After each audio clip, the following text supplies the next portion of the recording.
Hey, what's up, everybody? Welcome to the first episode of the new season 7. We are so excited. So, right now, you got to help us to get through the quirks of the beginning of the show because we got to do some new technical things and get it all cutie pied and dialed up.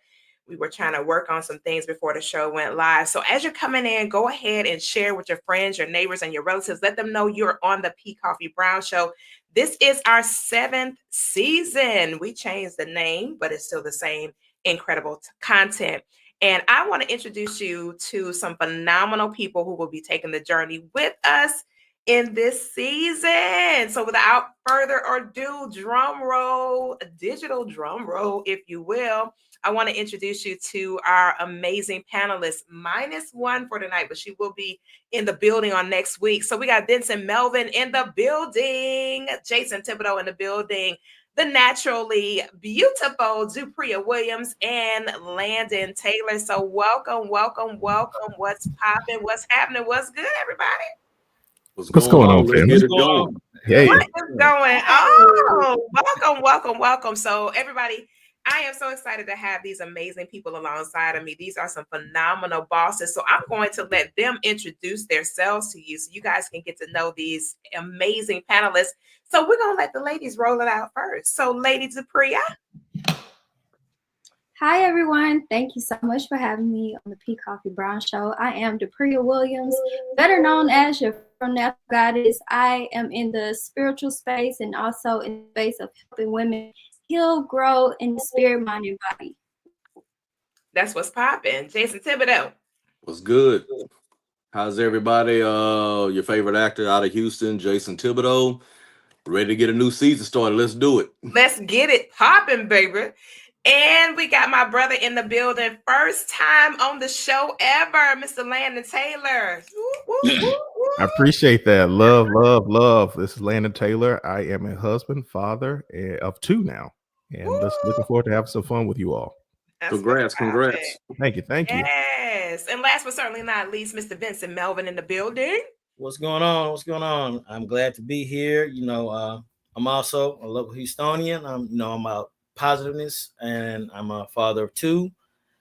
Well, technically 3. My sons, if they were here, they would get on me about it. And I'm just glad to be here with these phenomenal group of panelists, man. So, hey, tune in every Sunday to some phenomenal conversations, and I'm glad to be here. That's what's up. So, guys, as you're coming in, go ahead and share on your platforms. I know our panelists have already shared in their communities, so let them know that we're live in studio and we are having a dynamic conversation on tonight. And as you may or may not be aware, we are officially on television. Yeah. Gift Network, baby. So you will not be able to catch the replays. It'll be up for 24 hours on traditional social media, and it will be on television. Roku Network, the Gift Network, on Roku television. I always get it kind of tongue-tied when I say that, but we're so excited. And we will be actually in Atlanta, Georgia for the official unveiling of the company brand and their official launch on the last week of February. So DM me for the information and so that you can get a VIP ticket. It is semi-formal and formal attire. So we get ready to get to this conversation. Enough about these intros and all that good stuff. You already know who I am. I've been here for 7 years. If you don't know by now, you'll never know me. Period.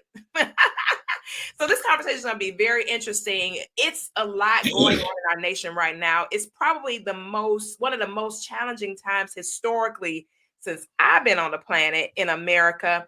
And we want to have some conversations about that on tonight, just kind of talking about what's going on in our nation and how we're addressing that. Now, one of the things that I have seen recently that was kind of a little bit disturbing is the fact that a lot of minority brands are being pulled off the shelves now.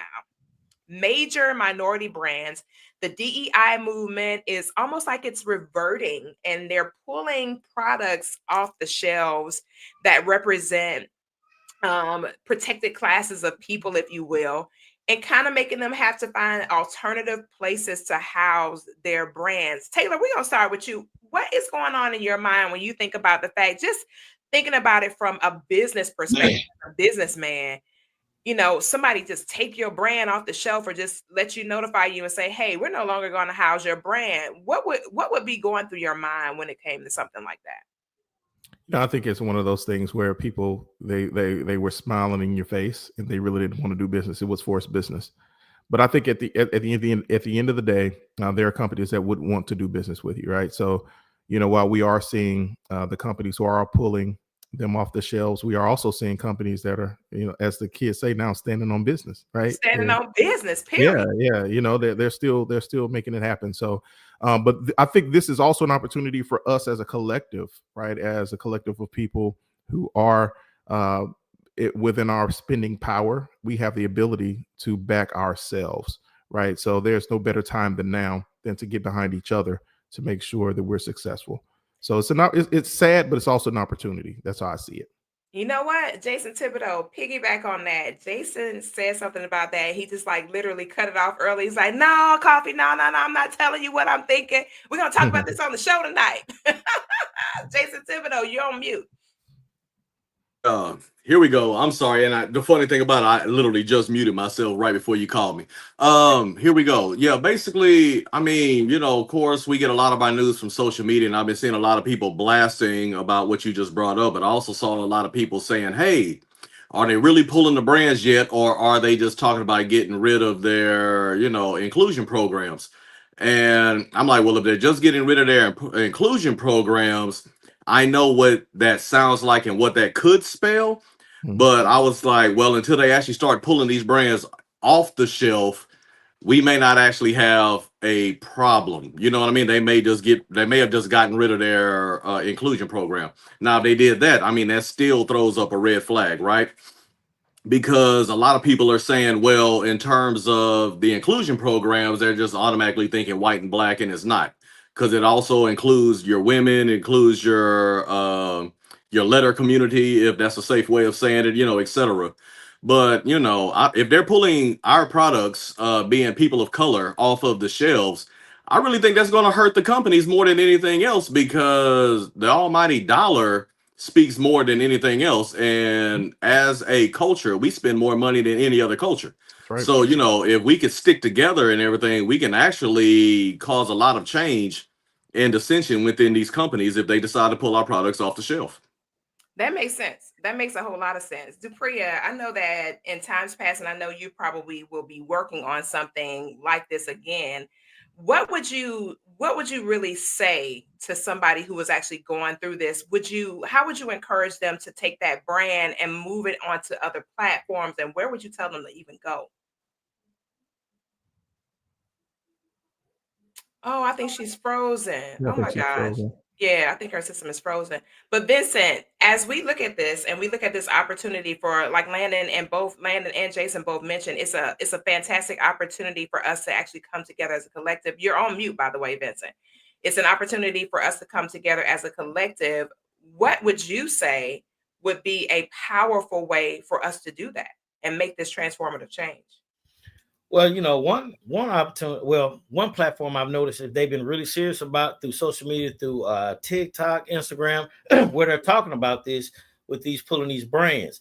This was apparently obvious with Walmart not too long ago. They got upset during the Black Friday thing that a lot of people of color did not go, and it hit them tremendously, to the point to where they brought it up to the powers that be, so to speak, that it was an issue. And my thing, looking at it from a business standpoint, that is not good business. How do you intend for your companies to flourish and the majority of things that you have in the stores are geared toward minorities? That makes no sense at all. Yeah, it doesn't. It makes me question, are you really business minded, or are you just worried about where your money is coming from? It shouldn't matter. That's if you're really for the people. And it's kind of self-sabotaging, if you ask me. It's like, why are you sabotaging your own self as a brand holder? Or I got another theory. Maybe they're getting money from somewhere else to get these particular people to be taken off the shelves. Maybe somebody actually paying them to do it. Yes, that could be a big possibility too. Mm-hmm. Or they're playing up to particular political parties for favors in the long run, whether it be taxes or, like you said, something on the back end. Mm-hmm. There's what do we always say? You got to follow the money. Follow the money. Follow the money. Yeah, you gotta definitely follow the money. And it's been, it's so many crazy things going on right now. And I know that politics is a crazy, crazy, sticky subject. However, we're gonna talk about it. We're gonna talk Absolutely. about it. Let's get into it. Listen, I was like thinking to myself, like, I'm like, what is going on right now? So I've been kind of following it from a non-traditional perspective and not looking at CNN and things like that, kind of getting in the nitty-gritty of the smaller brands who actually have the conversations about what's going on in the nation. And what I'm finding is that there seems to be a big challenge getting ready to happen with our farming system in America. Apparently, a lot of farmers have used illegal immigrants for their labor force. Oh, yeah. They were able to compensate them at a lower rate for their work. And now a lot of them are actually being taken out of the states, actually through ISIS. They're actually removing them from the US, which has been said that there's going to be a huge challenge for the farming community. Now that's going to affect the whole entire grocer system as we know it to be. Have y'all been following that? For years, actually. This is nothing new. It's just getting highlights again. And really and truly, there's been challenges with immigrants in our farming system for years, right? But on top of that, I mean, the bigger subject is, okay, well, if the immigrants are pretty much running, or they're pretty much the ones that are working that particular field, and you're saying, well, if we get rid of the illegal immigrants, that opens up more jobs for Americans to do that. Well, here's the deal. Let's call a spade a spade. For one, most Americans aren't trying to do those types of jobs. That is what it is, for the most part, especially people of color, because I mean, we did it for free for years. Now, we're not going to do it for pennies, right? And then if you really think about it, we got things like inflation and everything else to where for these farmers to actually pay a workable salary, they're going to go under anyway, trying to do this stuff, because you got illegal immigrants that are working for pennies on a dollar, so that way the farmer can actually make some money, some type of income off of it. And then if they're paying normal Americans to do these jobs, then they're going to go under anyway. So then the farmers lose their farm, which is, I'm starting to wonder if that's what the government wants anyway. The reason I say that is because they have all these government subsidies for farmers not to actually farm, if that makes any kind of sense. So basically the government is paying farmers not to plant crops.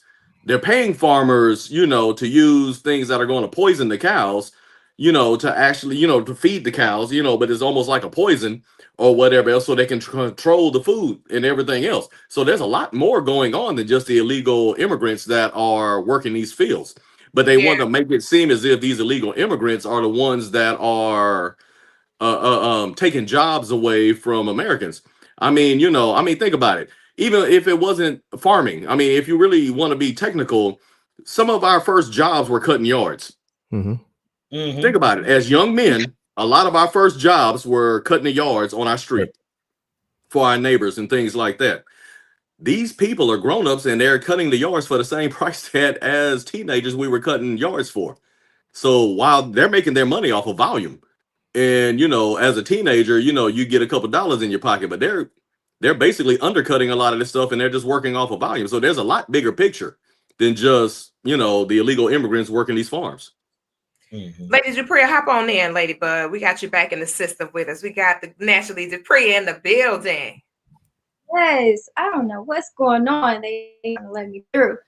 But I wanted to touch on two things. The first topic that we're touching on, I feel like instead of us constantly going in this cycle of Black-owned products or Black-owned companies not getting the same experience or equality, I feel like we need to pivot out of that. It's been so long of us going in the same merry-go-round and the same thing, and I'm not shopping here, I'm not shopping there. And then a few months later, you back shopping there. We have to have some progress and some forward movement thinking.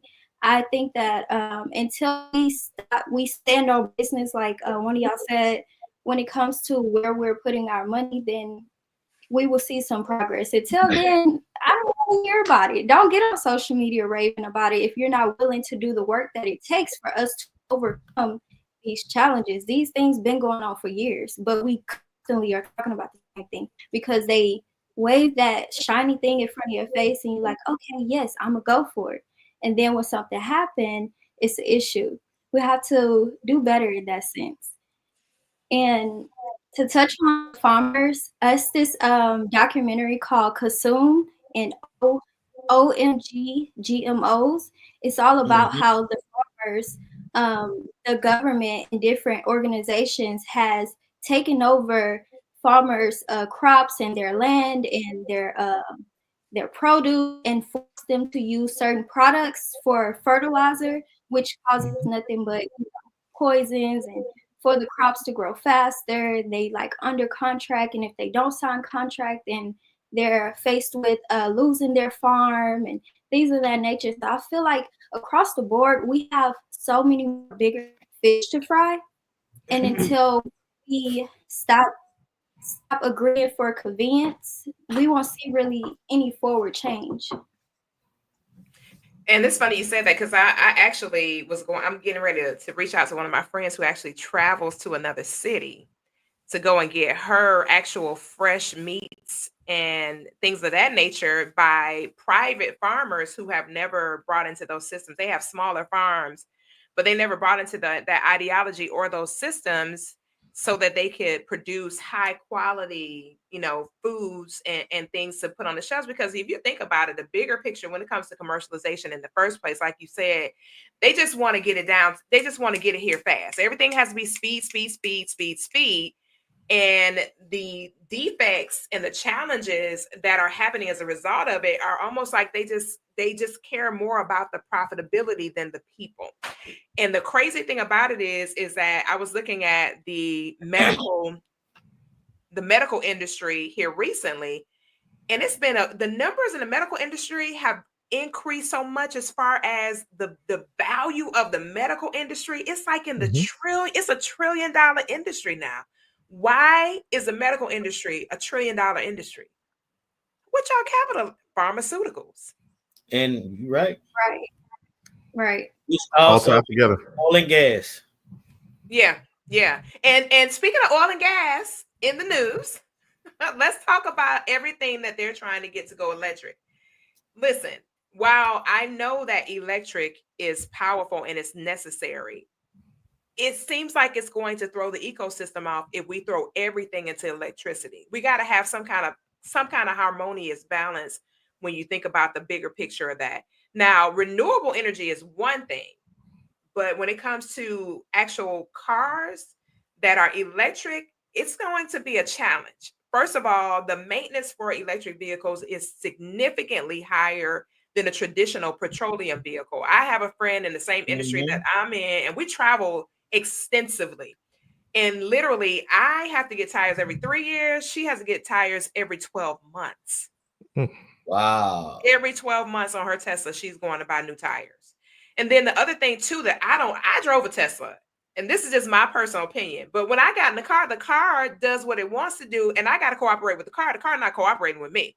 Absolutely. I was like, I don't want to be in something that has that. It makes me so nervous, y'all, seriously, because I think this is what I'm thinking in my brain. I know y'all saw iRobot, right? I was just about to say it. Yep. I just saw iRobot. What's the movie that Obama did? Leaving the World Behind. Leaving the World Behind. You mean that changed my whole thought process. And people didn't believe me when I said that was eventually going to happen. And what he did was put it on film for people to visualize what could actually happen. Yes. And then what's crazy about the whole idea of it? I was like, if this car does this right now, whoever's pulling the puppet string, they can make all the vehicles do it at one time. Yeah, correct. They can hack. Now, Koffe, you brought up something, a subject that you already know I'm deep in because I'm a car guy, right? Major car guy. I just want to put some things out there for people to think about, and in terms of the car industry and what you just brought up with electric vehicles. Is it a necessity? Yes, having an alternate source of power for your vehicle is a necessity, right? But there's things that people don't think about. For one, electricity gets generated where? In electrical plants. What are they doing? They're burning coal to make electricity. Right. So if you require more electricity, you're still burning more coal. You're just not doing it at the gas pump, in terms of gasoline and with these gasoline engines. So you still have an increase in emissions. Number two is safety. And not just from what you brought up with the cars wanting to think and do their own thing, but also the fact that these electric cars are significantly almost double the weight of the cars that we're driving now. So if you're talking about barricades and being able to stop as well as go, these cars are harder to stop. A lot of our cement barricades and stuff, the SUVs, the electrical SUVs, are plowing straight through them, like completely destroying them. So the barricades aren't stopping a lot of these electric vehicles and stuff. Then you also got to think about two more things. One is the cobalt mining and everything else. So now you're digging more into the earth. You're doing more of that kind of stuff. So if people were having a problem with fracking, you mean to tell me they don't have a problem with cobalt mining? Right? Yeah, think about that. And then the last thing is recycling. Okay, so now you went and bought yourself a $40,000 to $100,000 car, and I'm saying $40,000 because little Nissan Leaf, which is a very, very, very small compact car, when it first came out was over 40 grand, damn near 50 grand, right? And now when the batteries go out, and you're gonna spend 20 grand on a $40,000 car to replace the batteries. Now, and also, who's recycling these batteries? Where are they going? So now they're in our landfills? Yep. That part right there. They are. So you've actually increased the problem and not fixed it. Man. To feel good on paper.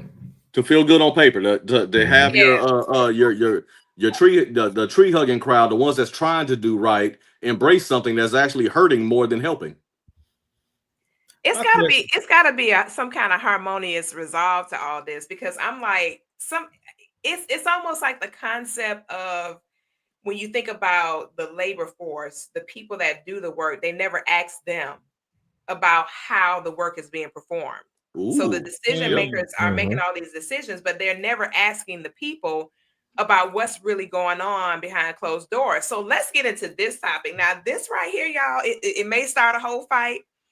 I'm just saying it just might possibly start a whole fight.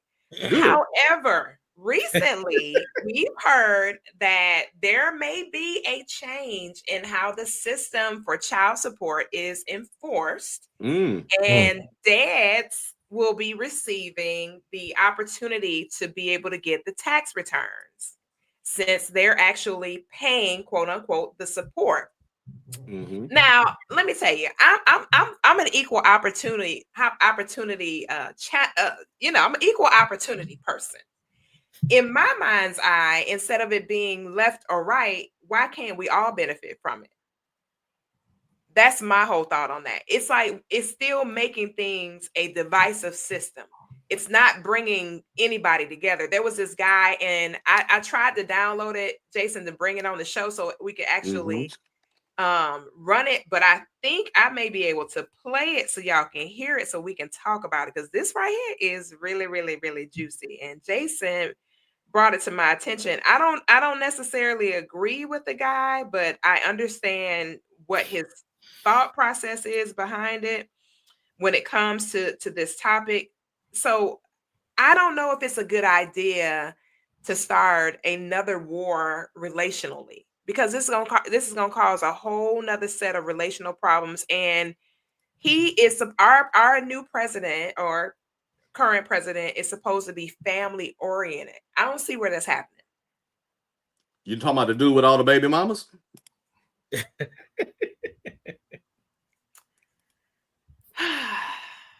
I mean, everybody was talking about Obama being a black dude with a bunch of baby mamas and owing people stuff, but I guess the one with the most, all the baby mamas and all the kids by different women and everything else, he's the family oriented one, huh? So y'all listen to this. Why Trump is doing the income tax child support situation like this. It forces a man and a woman to have to talk. Women have been getting 10, 12, 6, 5, $15,000 of income tax from carrying children. Now, those women are going to have to talk to those men. Those men and those women are going to have a conversation. They're going to have to sit down. Why did it cut off? support situation like this. It forces a man and a woman to have to talk.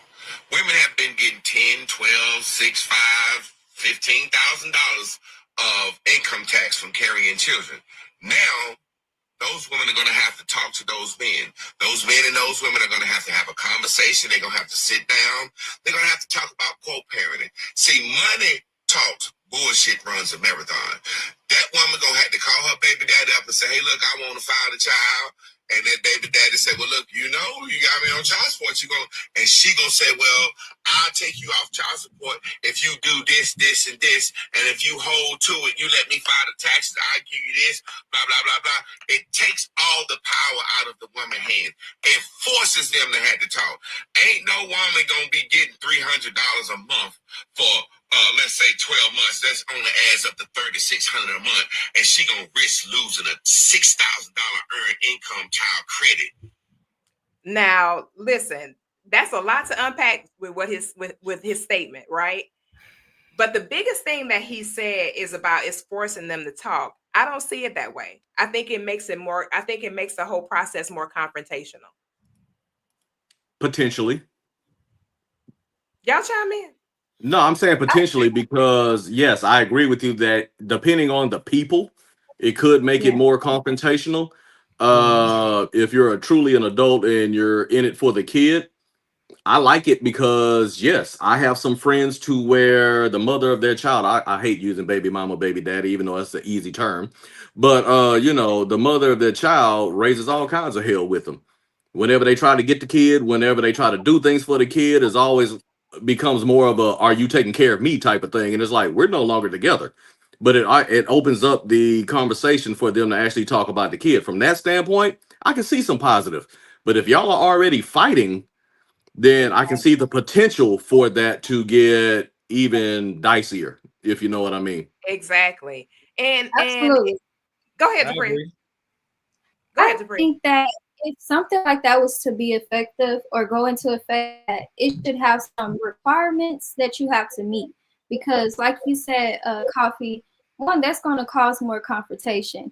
But if the dynamic is one that is more so where the dad is just paying child support, he has never been in the child's life, never been active, the child literally don't know that person, then it's like, what are we doing? So it would force a conversation to be had so we could come to common ground on some new foundations. But at the same time, it shouldn't just be enforced without requirement. It should definitely be per situation. It can't just be one standard fits all, just like a lot of other things that they are doing. It can't just be one way and that's it, because it's going to cause a lot of unbalance. It's already like that, so let's not stir it up and make it even worse, Yeah, and to me, I feel like it's another way to actually divide families instead of bringing them together. Landon, what's your thoughts on that?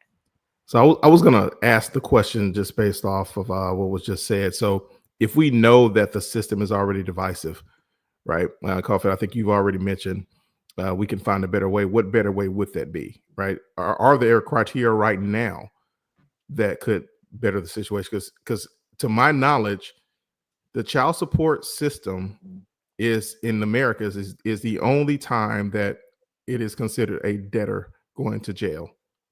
And I think constitutionally, for me, the way that we do the system in the United States is unconstitutional because we are not supposed to have a debtor's prison.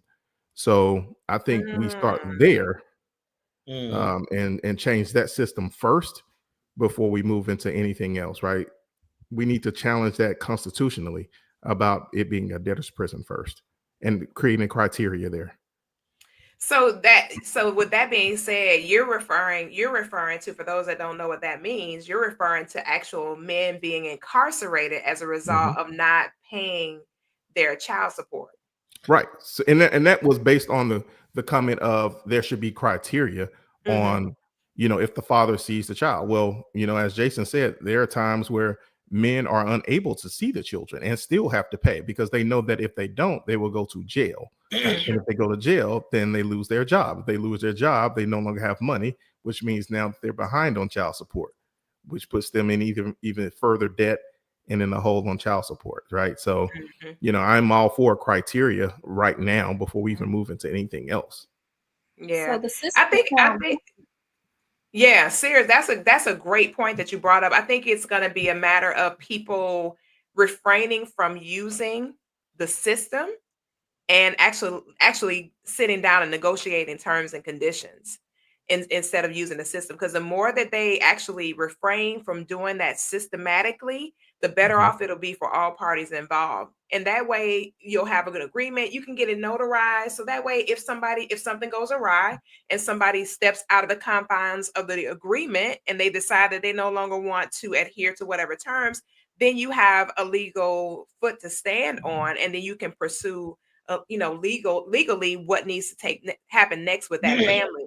But if you refrain from that up front and just build that bridge, and that will help to really, really get us kind of like what Depriya was talking about earlier, standing on business. Let's just stand on the business. What's the business at hand? The business at hand Mhm. is these children being reared healthy between two parents, and we're going to co-parent, and we're going to decide what is in the best interest of this child. And we're going to, like Jason talked about earlier, we're going to be mature in doing so.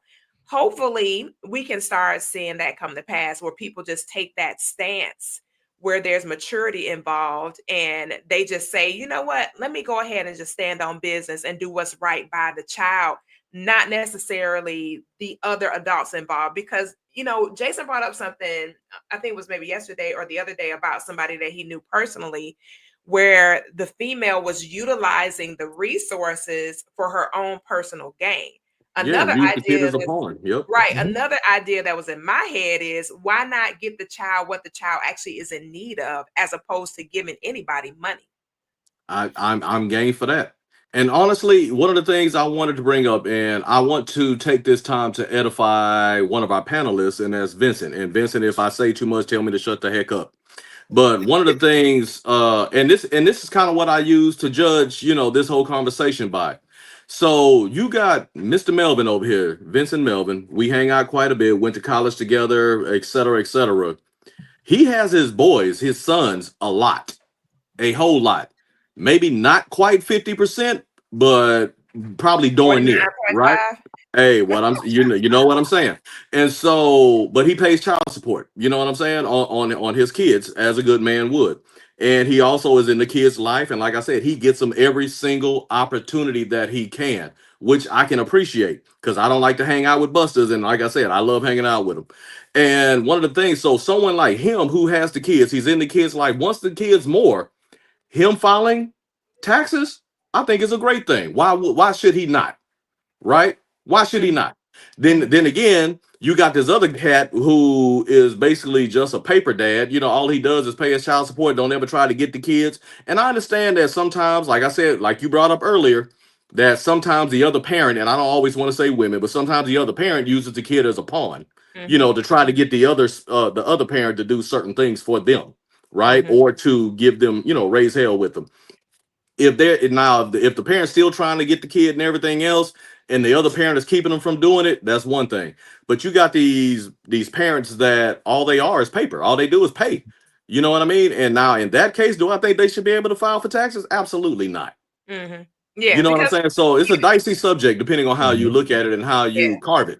but it's a lot of variables around that, because if you really think about the bigger picture, is this: we all should be working class citizens. Now, Well, a lot of the incomes are Mhm. not created equally. Let's just call a spade a spade. So you may have a defect on one side where one of the parents has a much lower income than the other parent, and they mhm, need more support. But again, the support can be done to whatever the items are. Like, say for instance, you have a parent to where they earn, let's say, 50% less than the other parent earns. Well, the other parent is in agreement. They can say, hey, I'll actually pay your rent for you monthly. I'm not sending no support. You can take care of everything else. You do the cooking, get the child the basic necessities, transport, and whatever. And I'll make sure that your housing is taken care of, so I can make sure you and my child have a place to stay for sure. Now, I'm not going to send you no more money than that. You're going to have to figure out the rest of the variables.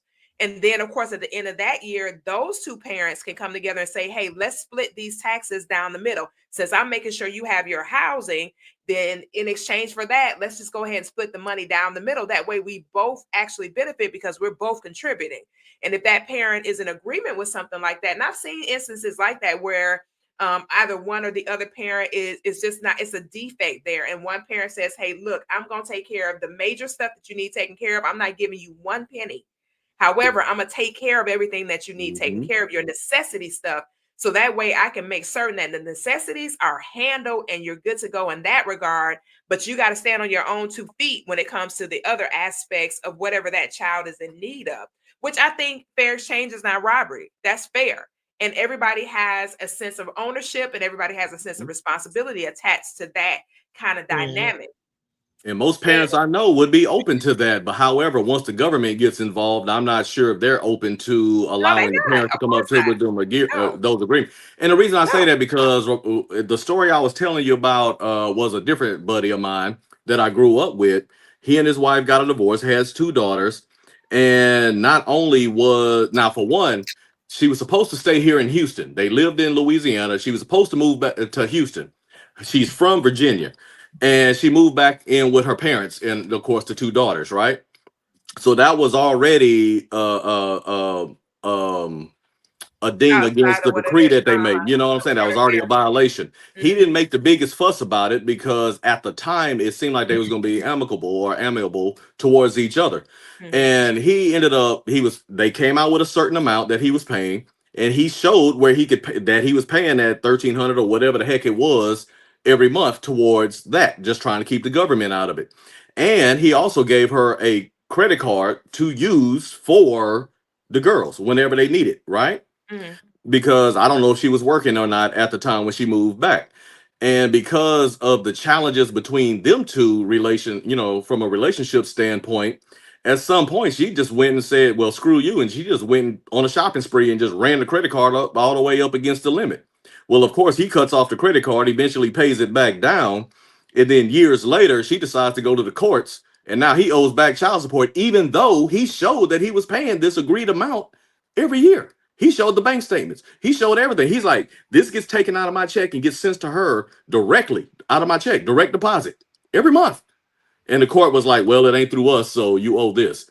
That's not fair. That's not fair at all. He would get on an airplane, either him, his sister, or his mother would get on an airplane that most of the time he paid for to go up to DC, Virginia or whatnot, to go pick those girls up and to fly back on his dime. And then would fly them back out there and everything. And then, of course, he owes all these arrears, like 30, 40, 50 something thousand. Actually, it may have been in the hundreds. I don't remember, but I know it was at least 30, 40,000. And it's like on top of what you've already done and the fact that you're still doing this stuff. You know what I mean? So, yeah, I mean, from that standpoint, for him to be able to file taxes, absolutely. Now, if you got a deadbeat, hey, hands off. Do what you do. I'm going to let Debria hop in first, Vincent, and then I'll get you. Hop in, Debria. Unfortunately, America is about business.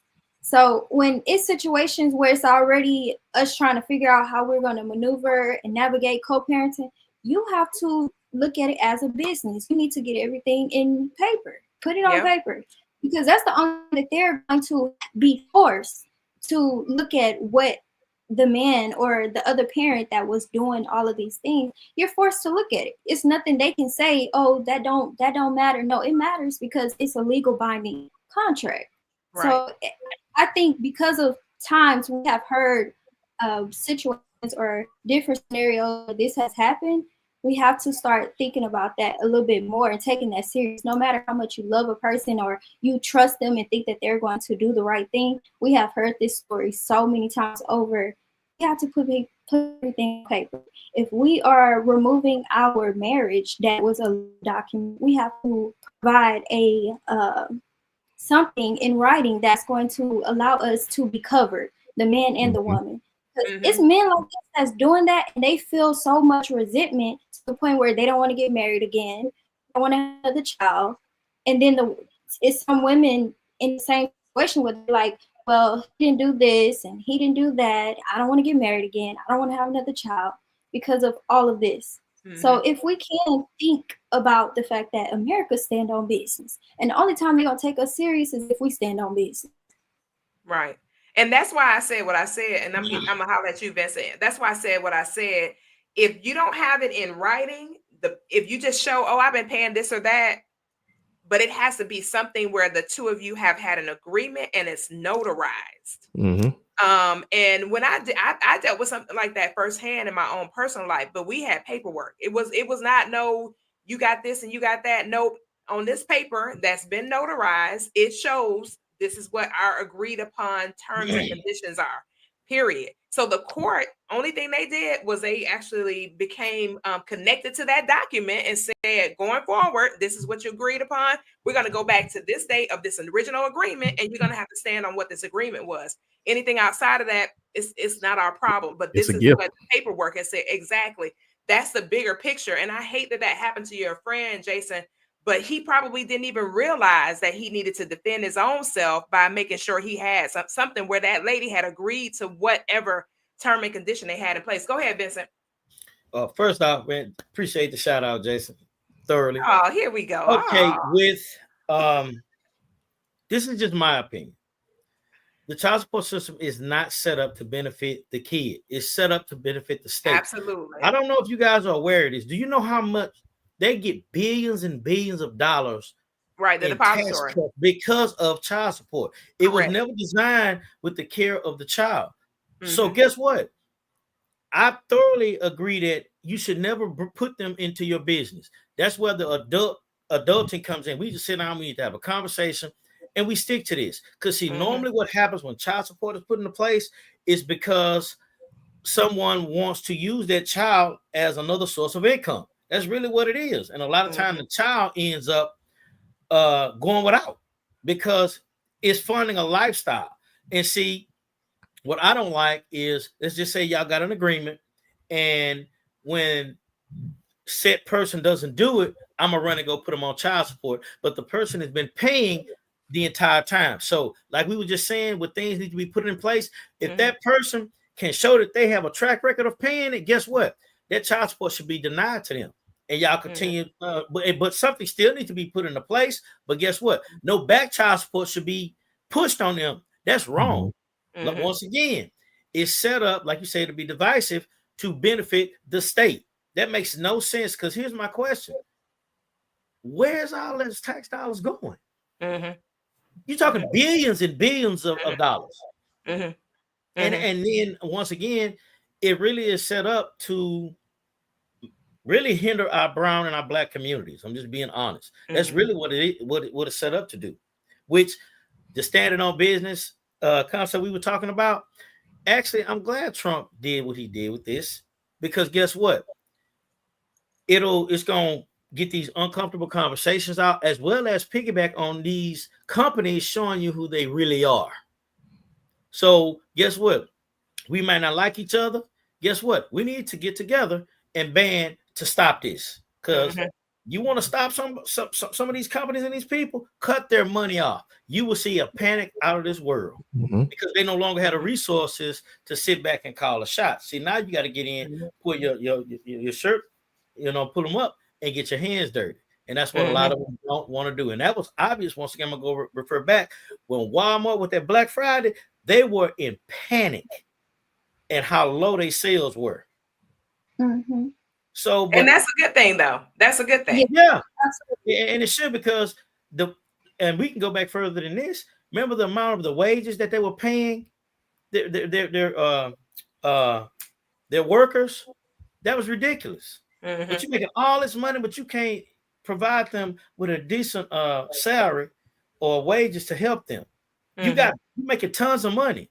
So it's a lot of different things that can be affected with this removing set products for set cultures. Okay, I'll say this. How many times, I don't know what different communities or areas or cities y'all grew up in, you can only get certain items at the corner store in your area. Yeah. So you telling me they're going to pull that? So I don't see these small businesses pulling out, set items out, because they'll go under. So once again, it may benefit us in the long run, because guess what? We're going to go to places that support us and we can pour our monies into them, and let's see how it works for you then. And interestingly enough, just because it's a minorities use specific products, it doesn't mean that it's minority owned at this point. A lot of those individuals that originally started those brand lines, they actually sold the brands. They kept, and the actual retailers still benefit from it because of the minorities that still utilize the product, but they're no longer owned by a person of color, period.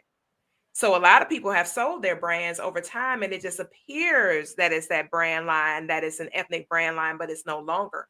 It's not, it's a major brand line now, but it just has an ethnic name to it that was originally attached to the product initially when it was actually created. So it makes you wonder, are you really business minded? Mhm. Because Right. like you say, sometimes they'll push a brand, but they don't want you to see the face. Yeah. So I think you're cutting yourself off. You set yourself up for downfall, self-destruction. I love that. So let me say I this think before we get to another topic of discussion, because next week we're going to be talking about trust, life insurance, and legacy building, because that's something that we definitely need to have a huge conversation about. And so we're going to have that conversation on next week. But I really, really, really think that a lot of this is for eye-opening. I think Landon and I were talking about this a couple of days ago. So this is just an admonishment for anybody that has a brand, you have a product, you have a service, take it off out of somebody else's power and produce your own power. Make sure, especially if you have something on social media. We saw how TikTok went down. That's another thing that's in the news. We saw how TikTok went down, and Dupree and I was like looking like we got clients that we use CapCut for. So we're using a major platform that we have to pay for. So it's not complimentary. You have to pay for it to get a professional one to be able to produce content for our clientele. And I said, well, interestingly enough, it was down for what, like 2 or 3 days, Supriya? Yeah. They didn't send a refund check. They didn't send us a dime. Yeah, they didn't send no money out, but they said, oh, unfortunately, due to TikTok, we're down right now. So in my brain, this is what I'm thinking. I think Meta brought all of it. That's what I think really happened. I think Meta actually brought all this stuff. They just not telling us, but I think they actually had some kind of agreement, because how is it possible that y'all said that you were going to remove it completely? It was never coming back because it was not American owned and it was an infringement on America. Now, all of a sudden it's back up and running, but nobody's saying anything. The parent company changed. I mean, yeah, like you said, I think the parent company changed because if I'm not mistaken, if you look at the home address of TikTok and all that stuff now is in the same place that Meta is. It's no longer in another state. Hacker away. See? Go ahead, Priya, because I know you want to chime in. I just wanted to say, I think that as we move forward with our businesses, we have to become more secure in our social media. If we're going to use social media for business, I feel like everyone that's on social media should use it for business. You have to build that email list, because when stuff is happening, you need to be able to get in contact with your people. I think that the more that you grow your email, because you own your emails, if you do it proper, you make sure you get your opt-in and all of that consent. Your emails continue to grow your business. When social media is down, you can still communicate with people. You can still talk with them, let them know what's going on. And especially in moments where social media is down or something super trendy is going on. I'm not a trendy person, but it's great for business. Those are the times where you have to tap in with your people, because they are endlessly on their phone. That's right. Endlessly. You make so much money just by your email list. So I don't like to feel like I'm being controlled by outside forces. I should not be attached to my phone or a app, and if it shut down, my life is haywire. No, we're not doing that. Absolutely. So I think that this showed that it's important to build that. Absolutely. We just talked about that, Koffe. We literally just talked about that, because I think it's important for any business owner to own your own data, right? I think it's important, and we'll talk about this when we talk about legacy. Black people to look in minorities and anyone to look into data centers and start investing into those, making sure that your data is secure. So absolutely agree. I mean, a lot of people saw their financial life flash before their eyes when TikTok went down. Absolutely. And that's scary. Right. And that's crazy when you think about it, because people were in panic mode.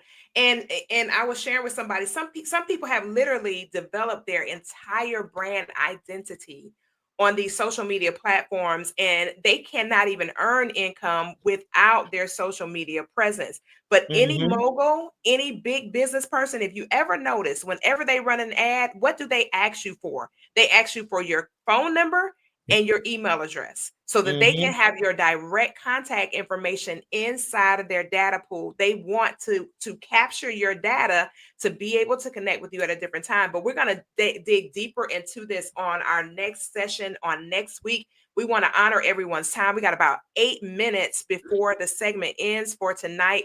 But I am super excited about the kind of conversations that we're going to be having. As I shared with you guys when we launched for season 7, myself, Lady Dupria, Mr. Taylor, Mr. Melvin, and Mr. Thibodeau, we actually had these conversations about what we need to be talking about. Yes, we did relationship content for a long time, but relationships are more than just man and woman, boy and girl, husband, wife, friends, all relationships. What is your relationship like with your money? What is your relationship like spiritually? What is your relationship like with yourself? We want to have the kind of conversations that are life transformative, not just conversations about who my baby daddy is, who my boyfriend is, how many kids I'm gonna have with him, how many girls I'm gonna, and things like that. Although we will tap into those times where we'll have those conversations when we're having fun and just kind of communicating in that regard. But we're going to be standing on business. The segment is going to be standing on business. We're going to talk about the things that affect our communities and our lives at large, and how we can make some changes. We're going to give you tips, tools, and strategies to be able to do things differently. Like Lady Dupria and Landon just gave you a huge tip. You need to own your own data. You should not have anybody else to have the power over your ability to produce for yourself and your family. You think about all these major brands, you better believe they got your data. Every time you turn around, they're emailing you about some kind of product, some type of service, something that they're rolling out, something that they got going on next. And that should let you know that's always been a hint, and it's always been a clue that if they're doing that, then why aren't you doing it? It's almost like the sense that we have is not common. But we think about it in dollars and cents, but we're not thinking about it in destiny and legacy.